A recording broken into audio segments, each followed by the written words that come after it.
Hey guys, I'm Rodney. And I'm Jake. And today we're going to show you how to make some DIY stilts. So my grandfather made stilts for all of my aunts and uncles and then all of his grandchildren. So we thought it'd be fun to make some for our nephews. Woo! The material that we're going to need for this project is going to be 2 sets of dowels. In this case, we're going to make 2 different heights because our nephews are 2 different ages. The older nephew is going to get 6-foot long dowels and the younger nephew is going to get 4-foot long dowels. These guys are 1.5 inches or 1.25 inches dowels.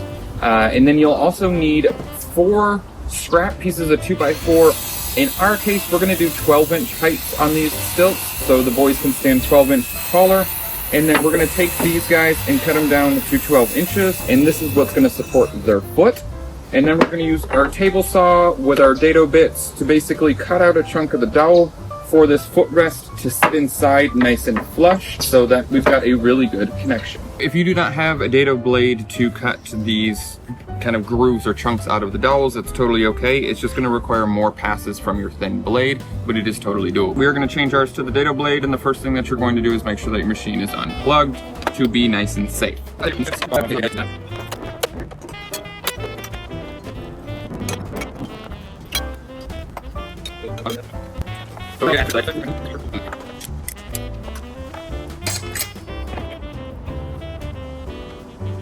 Now that we've got the depth of our Blado set and our sled, or makeshift sled in our case, on, what we're going to do is actually tape 2 of them together so that we've got the exact same cuts on both, and then we'll redo the process again and get them retaped for the next set.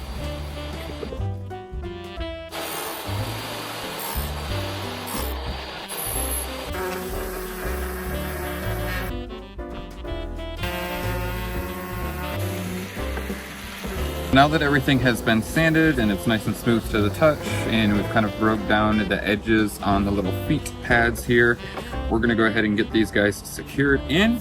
So we will get the wood pre-drilled. We'll add a little bit of wood glue and then tap in a couple of screws, probably do about 3 per each one, and we'll be good to go.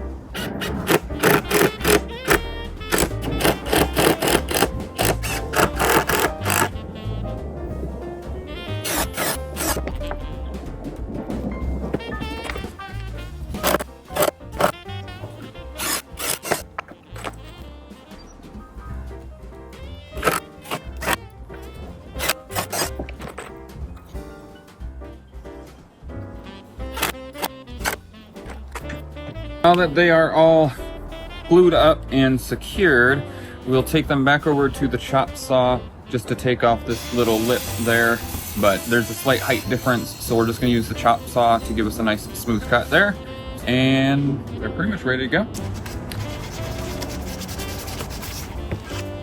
So this is the final product. It was a really affordable, easy DIY project that we ended up just finishing by painting it our nephew's favorite colors. If you like this project and want to see others, make sure you like, comment, and subscribe to our YouTube channel, as well as hit that bell icon to be notified of our next video. You can also check out our website, rodneyandjake.com, where we have tutorials like this and other projects. Also, make sure you check us out on other social media like Instagram and TikTok at Rodney and Jake. And as always, we want to give a huge shout out to all of our members. We'll see you guys next time.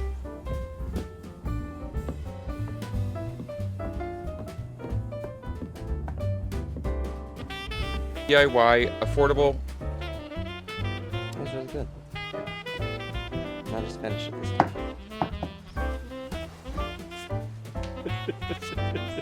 Yep, that should do it.